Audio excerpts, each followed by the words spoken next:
Dan itu sekarang udah bisa membuat kalian berkreasi dengan selisih 60 juta. Bisa dibilang sebenarnya ini cukup worth it ya dengan selisih segitu. Karena apakah benar mungkin sebagian dari kalian benar-benar menginginkan fitur-fitur yang ada di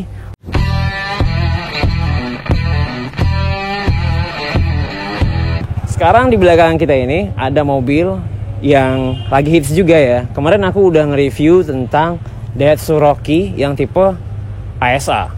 Nah, itu adalah tipe paling tinggi. Tapi yang ini adalah tipe paling rendahnya. Kira-kira kalian berminat gak dengan tipe yang paling rendahnya ini?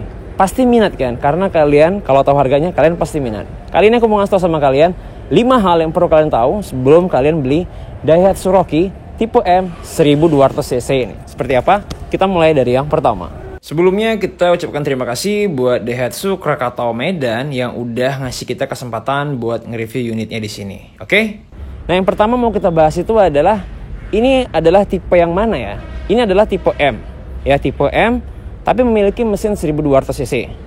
Nah, mobil ini menjadi cukup menarik ya, karena kalau kalian pengen beli Daihatsu Rocky yang tipe lengkap, kemarin harganya itu sekitar 240 juta.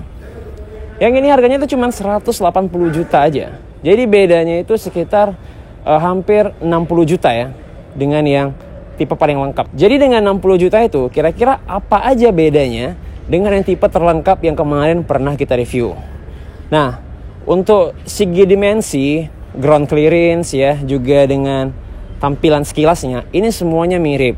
Tapi memang ada fitur-fitur dan detail-detail yang membuat harganya tadi menjadi selisih 60 juta. Nah, kita akan bahas bedanya apa aja. Sekarang kita mau bahas bedanya dari segi eksterior ya. Lihat, dari grill dia udah beda ya. Kalau yang kemarin itu dia black glossy, kalau yang ini dia kelihatan nggak glossy sama sekali gitu. Dan lampunya, dia ini belum memiliki lampu LED, tapi dia cuma lampu halogen biasa.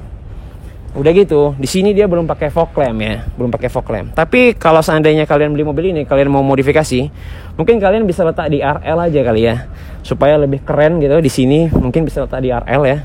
Oke, kita ke bagian samping yuk. Nah, untuk bagian samping pasti bedanya kalian udah ngeliat lah ya, yaitu bagian velg. Dimana velgnya ini ukurannya nggak sebesar yang tipe ASA. Dimana ASA itu kan 17 inci. Di sini dia menggunakan velg 16 inci. Cuman velg 16 inci yang kaleng ini, tapi tenang, meskipun dia kaleng, kalian akan mendapatkan dopnya ya. Dopnya itu tampilannya seperti ini. Lihat, jadi nanti dia nggak bener-bener kaleng ya, tapi ada dopnya sih, bisa dipasang ya. Tapi kalau kalian mau modifikasi, ukuran 16 inci itu bisa membuat mobil kelihatan keren ya. Apalagi dengan menggunakan ban model cangkol, kita bilang ya, ban radial gitu, pasti kelihatannya lebih garang. Nah, untuk ground clearance dia sama aja, yang ini maupun yang tipe ASA. Dan bedanya lagi, di sini belum ada tombol keyless untuk di sisi pengemudi. Sekarang kita lihat di bagian belakang. Nah, untuk bagian belakang sih nggak terlihat banyak bedanya ya. Paling yang mencolok itu adalah bagian wiper. Untuk antena masih Sharfin juga, dan juga dia masih menggunakan head mount stop lamp juga. Dan untuk lampunya itu pun dia sama ya. Cuman sih bedanya, kalau yang tipe M ini jelaslah dia tidak menggunakan atap two-tone gitu ya. Jadi dia tidak menggunakan atap two-tone. Jadi itu beda dari eksteriornya. Sekarang kita lihat apa aja fiturnya yang berbeda. Yuk. Nah, yang kedua itu adalah fiturnya bedanya apa aja sih dengan yang tipe paling lengkap ya. Ya kalau tipenya itu dari segi steer sih dia hampir mirip ya. Tapi untuk tombol audio steering dia belum ada di sini. Dia belum pakai tombol audio steering. Udah gitu untuk tombol audio steering sini juga nggak ada. Bisa kalian lihat untuk bedanya itu di sini. Kalau yang ASA itu dia bahannya soft touch ya. Dia kayak lembut gitu, tapi ini plastik ya. Nah, udah gitu di sini dia nggak ada tombol spion lipat otomatis ya. Tapi di sini sih untuk kaca dia udah otomatis ya untuk ngebuka ngetutupnya ya. Nah, dan gitu di sini masih ada traction control. Cuman di sini ada satu fitur yang miss, di sini nggak ada gitu. Nah, lalu bagian steering switch ya. Di sini nggak ada steering switchnya di bagian sini. Jadi ini adalah beda yang cukup signifikan gitu ya. Nah, di sini. Lalu untuk head unitnya dia juga beda ya. Dimana kalau yang biasa itu yang ASA, dia ini head unitnya nggak kayak gini. Dia lebih besar sekitar 9 inci, tapi ini cuma 7 inci. Jadi dia di sini ada perbedaan layar besarnya, dan juga fiturnya sih kalau fiturnya itu mirip ya, tapi hanya beda di besar layar. Nah, selebihnya kalau untuk persamaannya itu dia sama-sama pakai airbag ya di sini. dan juga dia udah pakai airbag di sisi penumpang sebelah sana. Dan juga untuk transmisi maticnya ini juga sama dengan yang tipe ASA gitu. Nah, yang ketiga adalah selain perbedaan fitur-fitur tadi, apalagi perbedaannya yang kira-kira sangat signifikan dari mobil ini?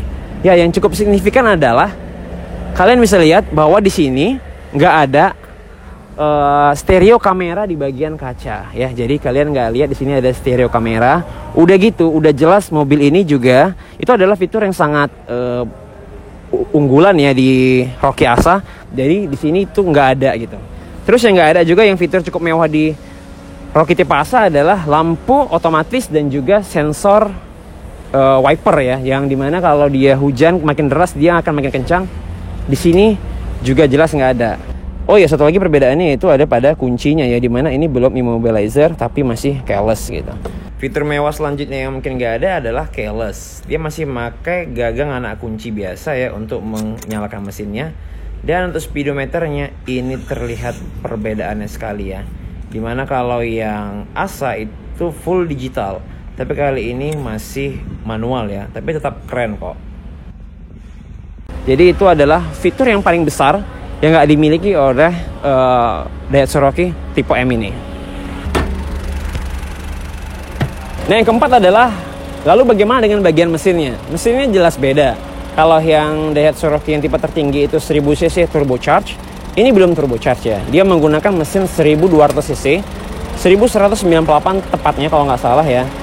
Tapi dia masih sama-sama menggunakan 3 silinder. Jadi semua Daihatsu Rocky ini menggunakan 3 silinder, hanya saja memang getarannya diklaim tidak sekencang dari Ayla maupun Sigra ya. Dia lebih halus gitu. Jadi di sini adalah perbedaan mesin untuk si Daihatsu Rocky tipe ASA dan juga tipe M ini gitu. Jadi mereka memiliki mesin yang berbeda. Nah, yang kelima adalah lalu kira-kira dibalik semua perbedaan itu, apa aja kira-kira persamaannya yang buat kita itu nggak ragu buat pilih yang tipe M ini gitu. Persamaannya itu jelas untuk dari desain, dia sama sekali nggak ada beda ya. Sama sekali nggak ada beda. Dia sama-sama masih pakai over fender ya. Sama-sama ada lampu di spion ya. Dia juga sama-sama udah pakai antena shark fin ya. Sama-sama pakai antena shark fin gitu. Dan untuk jok-joknya sendiri, dia juga sama jok-joknya dengan yang tipe ASA. Cuman bedanya yang ASA itu ada kayak strip merah di sini ya. Itu aja sih bedanya, tapi selebihnya sama. Dan untuk fitur AC-nya ini semua tipe Rocky sama ya, sama-sama semi digital kayak gini, sama-sama nggak ada arah semburannya, dan sama-sama belum pakai fitur auto climate control. Tapi tetap keren lah ya. Dan untuk transmisinya ini juga sama-sama ada mode manualnya ya. Jadi kita bisa menggantikan mobilnya ke mode manual. Untuk kompartemen seperti penyimpanan semuanya sama. Kecuali untuk yang di bawah bangku, untuk yang 1-2 ini dia belum ada laci penyimpanan rahasia ya. Untuk lapangan mobil ini sama dengan yang Daihatsu Rocky tipe biasa. Jadi kalian bisa lihat persamaannya antara mobil ini dengan juga yang tipe ASA ya gitu. Itu adalah beberapa 5 hal tentang perbedaan dan persamaan dari Rocky tipe M dan ASA ini. Nah, yang terakhir adalah kesimpulan. Jadi gimana kesimpulan kita terhadap Daihatsu Rocky yang tipe M ini? Bisa dibilang meskipun dia memiliki fitur-fitur yang dipangkas ya, seperti stereo kamera, start-stop engine, velg, lampu otomatis, wiper sensor, speedometer, head unit, tombol audio steering switch, tapi harganya selisihnya sekitar 60 juta. Mobil ini dihargai di bawah 200 juta, yaitu 180 juta. Dan itu cukup menggiurkan buat kamu mungkin yang pengen memodifikasi head unitnya, pengen memodifikasi velgnya, pengen memodifikasi fog lampnya dan segala macam gitu ya. Dan itu sekarang udah bisa membuat kalian berkreasi dengan selisih 60 juta. Bisa dibilang sebenarnya ini cukup worth it kayak dengan selisih segitu. Karena apakah benar mungkin sebagian dari kalian benar-benar menginginkan fitur-fitur yang ada di Daihatsu Rocky ASA itu ya? Apakah kalian benar-benar menginginkan semua fitur itu? Kalau kalian mungkin nggak pengen semua fitur itu, kalian bisa beralih ke tipe yang paling rendah ini. Sekaligus kalian bisa berkreasi memodifikasi semana yang kalian mau. Terima kasih sudah nonton video ini. Klik like dan subscribe kalau kalian suka. Aku Rizky dari channelnya Rizky Akbar. Kita ketemu lagi di video yang lainnya. Assalamualaikum warahmatullahi wabarakatuh.